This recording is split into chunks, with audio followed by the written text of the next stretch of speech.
leprechaun is a mythological creature who has performed great services for tourism in Ireland.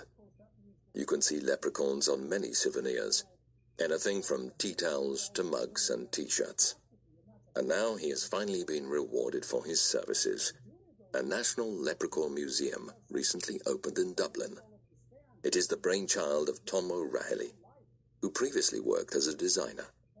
When he met with Speak Up, we asked him to describe a leprechaun. A leprechaun is a small man, usually about a third the size of a human. He is a shoemaker, that's his trade, and he was a shoemaker to the fairies. The fairies love to dance, so they always need new shoes, and hence he acquires a lot of wealth. So if you catch a leprechaun, he always has a crock of gold, and if you make him tell you, he will tell you where it's hidden. But as Tom O'Reilly explains, there's a modern element to the legend. It's interesting in that most of our information about the leprechaun is coming back in from Hollywood. And it's quite curious. We have a character here. He was exported as Irish people went around the globe, and then he arrives in America, and the Americans said, wait, here's something about Ireland. We understand this. It's curious. It's interesting. Let's do something with it. So they have done. They've made movies. They sell product. They make characters, all kinds of things. And it's easy stereotype for people to say, I understand that that's about Ireland. And if you look at probably the three images of Ireland, shamrocks, pints of Guinness, and leprechauns. And in conclusion, he told a story about a man who met a leprechaun.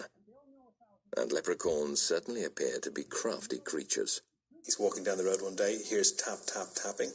It's the leprechaun repairing a shoe. He looks into the hedge, sees the leprechaun, and as quick as a flash, grabs him. And he has to threaten the leprechaun, because the leprechaun really doesn't want to tell where his gold is buried.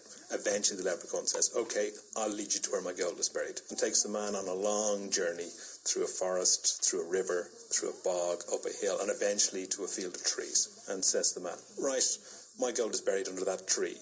The man hasn't got a shovel with him. There's no way of digging up the gold. So he's a very good idea. He says, I'll take off one of my socks and tie it around the tree, so we'll know which tree out of the thousands of trees in the forest it is. And he says to the leprechaun, now you can't touch that sock. The leprechaun says, that's fine, I won't touch your sock, but if you've no more need for me, I'll go. The man's very happy with that.